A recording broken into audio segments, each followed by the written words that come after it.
Hello girls and boys, स्वागत है friend आज के इस वीडियो में आपका। फ्रेंड आज के इस वीडियो में मैं आपके लिए लेकर आया हूँ इतिहास विषय की पाठ्य योजना। फ्रेंड देखिए, सबसे पहले जो आपकी दैनिक पाठ्य योजना डायरी है उसके ऊपर आपको पाठ्य योजना का क्रमांक लगा लेना है। जिस भी विद्यालय में आपका प्रशिक्षण प्रोग्राम चल रहा है उस विद्यालय का आपको नाम लिख लेना है, दिनांक लगा लेना है, विषय हो जाएगा इतिहास विषय, कक्षा हो जाएगी 7, कालांश वगैरह और समय हो जाएगा 30 या 35 मिनट। और प्रकरण है आज का अपना शासक।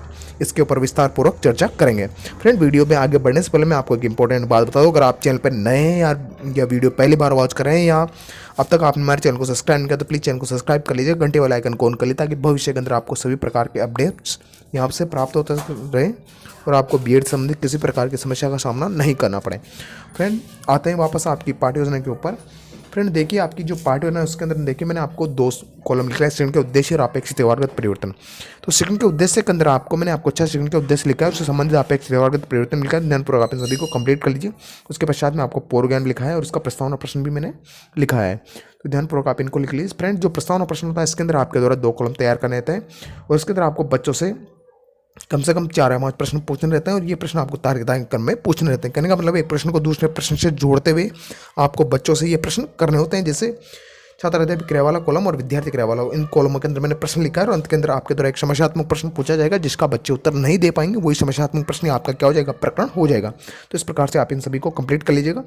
नेक्स्ट हेडिंग आती है आपके उद्देश्य कथन। उद्देश्य कथन में आप लिखेंगे, विद्यार्थियों आज हम शासक या राजा के बारे में विस्तार पूर्वक अध्ययन करेंगे। इसके पश्चात में जो नेक्स्ट हेडिंग निकल के आती है वो आपके शिक्षण के बिंदु। तो इस पाठ्य योजना के अंदर आप कौन कौन से शिक्षण के बिंदुओं का अध्ययन करवाएंगे वो उसके बारे में आप बता दीजिए। जैसे स्थायी शासन हो गया, अश्वमेध यज्ञ हो गया, राजा का राज सिंहासन हो गया। तो इन टॉपिकों के बारे में या इन शिक्षण बिंदुओं के बारे में विस्तार पूर्वक इसके अंदर अध्ययन करेंगे।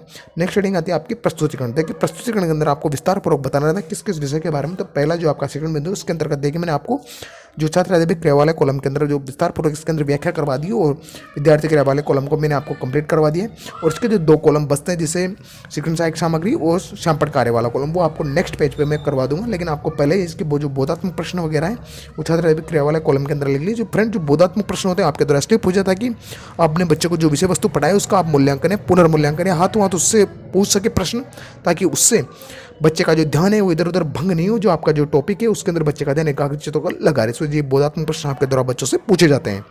नेक्स्ट जो आपका शिक्षण बिंदु आता है वह अश्वमेध यज्ञ। तो उससे संबंध देखिए विकासात्मक प्रश्न। इन विकासात्मक प्रश्नों को आप लिख लीजिए। जैसे श्री राम ने कौन सा यज्ञ करवाया, तो बच्चे उत्तर देंगे अश्वमेध यज्ञ करवाया था। अश्वमेध यज्ञ क्या था, तो बच्चे इस प्रश्न का उत्तर नहीं देंगे, समस्यात्मक प्रश्न हो जाएगा। तो इस प्रकार से आपको इस विकासात्मक प्रश्न बच्चों से पूछ लेना है और उसके बारे में जो व्याख्या है संपूर्ण व्याख्या लिख लीजिए। और देखिए मैंने आपको जो 2 कॉलम लिखाए थे, श्यामपट्ट कार्य और जो सहायक सामग्री वाला कॉलम, इसके अंदर देखिए जो राजा का जो शासक है या राजा एवं शासक है उसके संबंध देखिए मैंने श्यामपट्ट कार्य के अंदर भी कंप्लीट करवा दिया। उसका जो सहायक सामग्री के अंदर देखिए मैंने चित्र या चार्ट मॉडल के रूप से बनाया है, तो इस चित्र या चार्ट मॉडल को भी आप ध्यानपूर्वक लगा सकते हैं। इस प्रकार से ध्यानपूर्वक आप इन सभी को कंप्लीट कर लीजिए। फ्रेंड ये सारी चीज़ें आप ध्यानपूर्वक कंप्लीट करने के बाद नेक्स्ट पेज के अंदर आपको जो नेक्स्ट शिक्षण बिंदु उसकी ओर चलते हैं।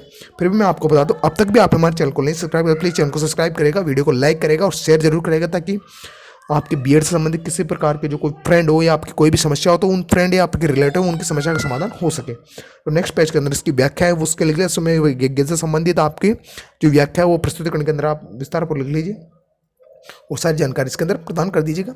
नेक्स्ट जो शिक्षण बिंदु आता है वो राजा का राज सिंहासन। तो राजा का राज सिंहासन संबंधित देखिए मैंने आपको छात्र अध्ययन क्रिया वाले कॉलम में विस्तार पर इसका प्रस्तुतिकरण लिखा है, इसको आप ध्यानपूर्वक लिख लीजिए। सहायक सामग्री के अंदर देखिए मैंने आपको जो चीज़ें मैंने उसके अंदर जो आप चार्ट चित्र मॉडल जो भी तैयार करना चाहते हैं वो लगा सकते हैं।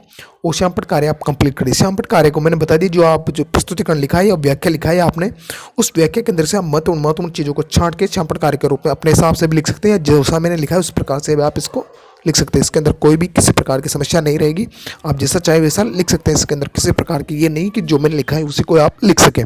तो ध्यानपूर्वक आप इन सभी को लिख लीजिए। और देखिए जो अश्वमेध यज्ञ उससे संबंधित देखिए मैंने आपको ये भी लिखा है, जिस चार्ट चित्र मॉडल बताया इसके अंदर जो क्या सहायक सामग्री वो सारी चीज़ें मैंने इसके अंदर लिखा दी। ध्यानपूर्वक आप इसको कंप्लीट कर ली। देखिए मैंने जो राजा का जो राज सिंहासन है, राजा का राज सिंहासन का देखिए मैंने चित्र भी बनाया, उसको चार्ट चित्र मॉडल के हिसाब से आपके अपनी सुविधा के हिसाब से लगा सकते हैं। इस प्रकार से आप इन सभी चीज़ों को कंप्लीट कर लीजिएगा। अगर फिर भी कोई समस्या रह जाती है प्लीज़ कमेंट बॉक्स में कमेंट करिएगा, मैं आपकी समस्या का समाधान जल्द से जल्द करने की कोशिश करूँगा ताकि आपको किसी प्रकार की समस्या का सामना नहीं करना पड़े। नेक्स्ट हेडिंग आती है आपके मूल्यांकन प्रश्न। फ्रेंड जो मूल्यांकन प्रश्न होते हैं आपके द्वारा बच्चों से इसलिए पूछा था कि आपने जो विषय वस्तु या जिस विषय के बारे में बच्चों को पढ़ाया है वो बच्चों ने सीखा है अथवा नहीं सीखा है, कितना सीखा है, इस बात की प्रतिपुष्टि या फीडबैक ली जा सके। इस वजह से ये प्रश्न आपके द्वारा बच्चों से किए जाते हैं। अंत के अंदर आपके द्वारा बच्चों को गृह कार्य दीजिए, गृह कार्य से दीजिए जिस कठिनाई स्तर से आपने अध्ययन कर कार्य करवाया उस कठिनाई के स्तर को ध्यान में रखते हैं आप बच्चों को गृह कार्य कि बच्चे घर पर जाकर अपने जो खाली समय उसका सदुपयोग आसानी से कर सके। फ्रेंड आपसे नम्र निवेदन, चैनल को जरूर सब्सक्राइब करेगा। मिलते हैं नेक्स्ट वीडियो में। Thanks for watching.